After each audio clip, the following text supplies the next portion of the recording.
This is the Stocks with Josh show. I'm not in my regular studio. I'm traveling. I'm on the road. I'm in Chicagoland. Some of you guys might know that I'm meeting up with Stock Up with Larry Jones and Keenan Grace. Real quick, thank you already for hitting that like button. If you haven't, go ahead and hit the like button. Hit the subscribe and the YouTube all notification bell if you are looking for help with these crazy markets. I'm going to dive into some interesting plays, but before I do, I want you to check out this movie trailer. How much did we make today? $5 million. How much did we lose today? $1 billion. You got rich dudes pissing in their pants right now. I will tell you, I've never seen anything like it. Is the craziest I think I've ever seen. Guys, that is a preview of a movie that's soon to be released called Dumb Money.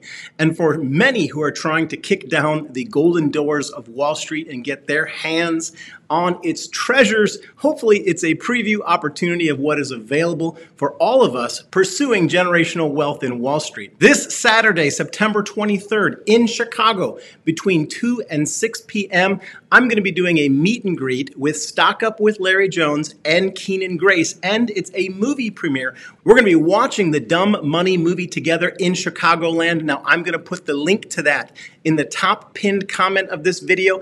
And from what I understand, there's less than 20 seats left that are available. And so if you want to meet me, if you want to meet Stock Up with Larry Jones and Keenan Grace, you got to click on that link right now. Don't delay. I hope to meet as many of you guys as possible in Chicagoland.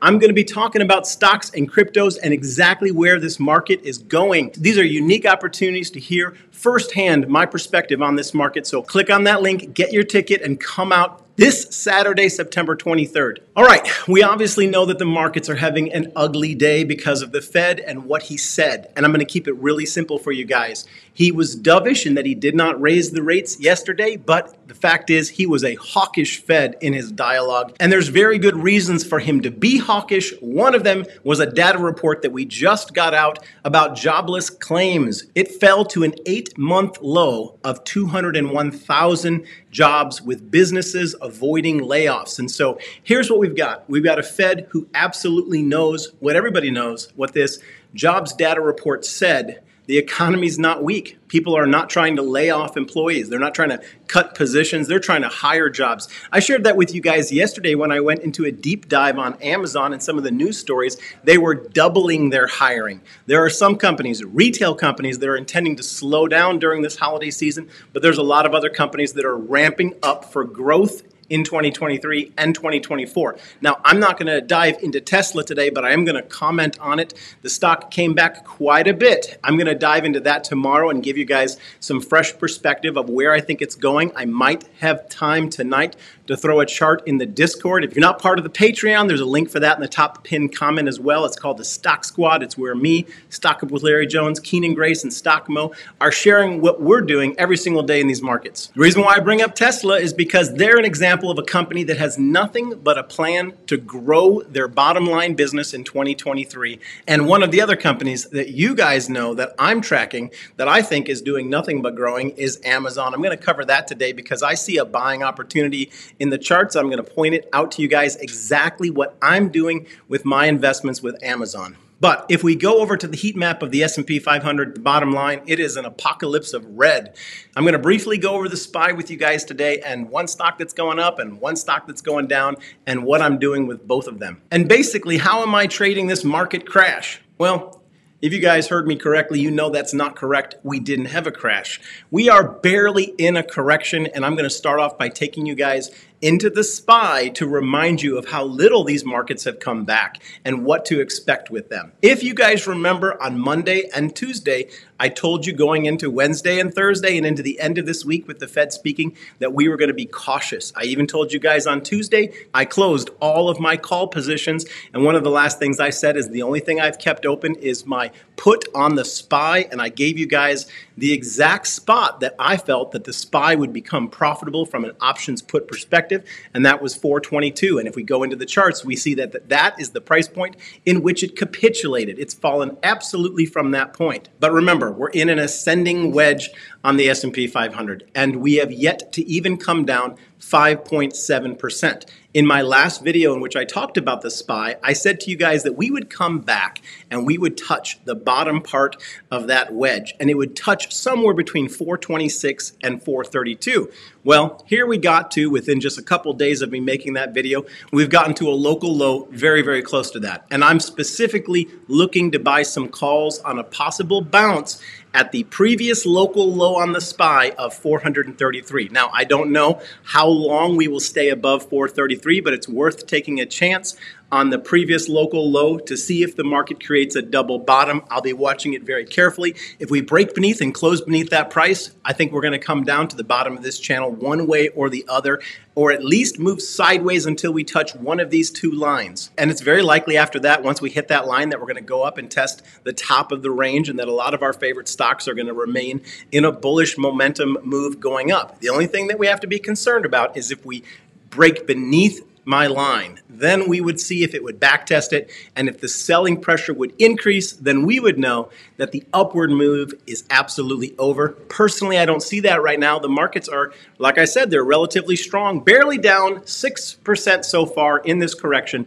Still room for them to come down and for us to still be in a bullish trend. All right, before I get into the technicals on these stocks, let me do a micro quick station break for the Moomoo Investment app. If you guys need better trade tools, check out the free to trade, zero commission cost trade platform. They're giving away up to 16 free stocks available in the US, Canada, and Australia. Click on the link to get all the details. Plus, there is a link to the Patreon with the Stock Squad rolling out more new plans this month. I know you guys are going to love it. Click on that link and make sure that you secure your position in the Stock Squad. Okay. First stock I want to talk about that was actually up today is one that I've been covering with you guys because there's a couple important news stories I want you guys to see and hear about, and that's Disney. Disney was defying the markets today on good news. But I want to warn you guys that even though it went up today, we still need to be cautious on Disney because it went up with lower volume, which means that this still has room to the downside. We do not have a confirmation. Because we went up on lower volume, I see low conviction of a reversal on Disney. I think we're still going to be testing the lower range because as I shared with you guys recently, there was 3 things that Disney had to specifically fix before the stock could reverse and go higher. One is the fact that they have been dealing with getting canceled because of the creation of some of their content. A lot of their core customers simply don't like it, and that's the culture war that Disney has been in with its customers. But let me share something with you. Bob Iger was brought back to fix this company and make it profitable. And here's a statement he recently said. He said, Disney CEO Bob Iger says company will quiet the noise in the culture wars. And here's what's happened. He has sent out strong memos. He has met with the board of directors. He has let some people go, and he has told them that we are going to focus on our core business, which is to entertain families and not to engage in the current culture war. And so that is a strong message that they're focusing on making money, which is what their shareholders want them to do. That was a big one. And this was the first public statement that we've gotten from Bob Iger to getting back to the basics of being a family-friendly business. And so at this moment, I'm giving them the benefit of the doubt that they are done fighting their customers. But another news story that caused them to go up today when everything else was in decline was the market chatter that Hollywood producers and writers are nearing the agreement to end the strike. They came out with a joint statement issued late Wednesday. The two organizations said they met for bargaining on that day, and they're going to meet again on Thursday. Now, this is what I'm thinking. Because it's not a conclusion to the writer's strike, it caused Disney to go up a little bit, but it's not going to go up and reverse until we get an actual conclusion to the writer's strike. There is a few more things that Disney has to get straightened out before this stock could possibly reverse. It's actually been maintaining its recent higher low pretty well. And if we stay above $81 and we reverse from here, that's a very strong sign that Disney is more bullish than I even anticipated, because I was expecting that there could be a breakdown to the downside. It's possible that we won't get there, but you do need to be prepared for both a move up or a move down. Now, what I am seeing in the charts is that if we break beneath $80, specifically if we break beneath $79.70, that's going to cause us to fall down into a lower trade range, which only has support between 77 and $74. And so the worst case scenario that I can currently see in the Disney chart is the possibility of a break beneath $79 and a potential low between 77 and 74, but that's not guaranteed. If we begin to get more good news stories for Disney, the volume could come back into Disney, and the recent low that we made might be the lowest low. I don't know. But today it was up. My call options that are set out in 2024, they were up today, and I'm thinking of adding, but I'm watching it very carefully. And I'm buying the stock long term. All right, let's get into the Amazon chart because that's the one that I think you guys need to look closely at. And I want to remind you guys, I'm not going to dive back into the news stories that are bullish on the fundamentals of Amazon. You guys have heard from me that I think they're well positioned. The Fed is getting hawkish because the economy is remaining strong. Amazon has given us great forward guidance. They're increasing their hiring. They're not decreasing. And so he's one of the reasons why the Fed might raise rates going into the future. But they're going to be well positioned for growth. I think that the lowest lows are behind us for Amazon. And here's the specific spots I want you guys to watch.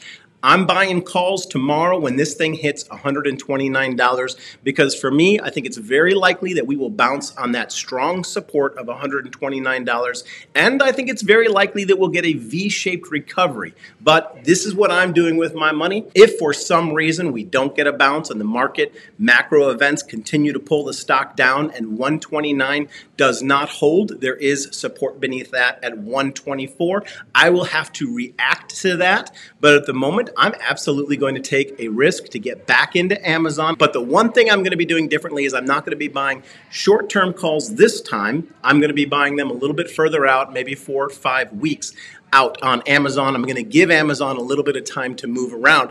But I do think it's going to be a V-shaped recovery, and I do think we're going to get back up towards the top of the range soon. If you guys want fresh updates on Amazon, you got to get those over on the Patreon. I'll do my best to talk about it in these videos as well. All right, guys, I'm going to keep this video short today. I wanted to get those technicals out to you. Of course, I'll probably be covering Tesla tomorrow. I'm going to be doing a video. I'm going to be shooting a video today over on Stock Up with Larry Jones's page. I don't know when that one will be released, maybe in the next couple days, maybe while we're up in Chicago taking a couple days off. But of course, I will be seeing you guys soon. Thank you for hitting the like one last time. Hit that subscribe if you want to continue to receive these types of updates. As always, I just want to let you guys know I appreciate all of you. I hope that you are making some money today. I hope I will see some of you guys tomorrow at that movie premiere. As always, peace and blessings. Take care.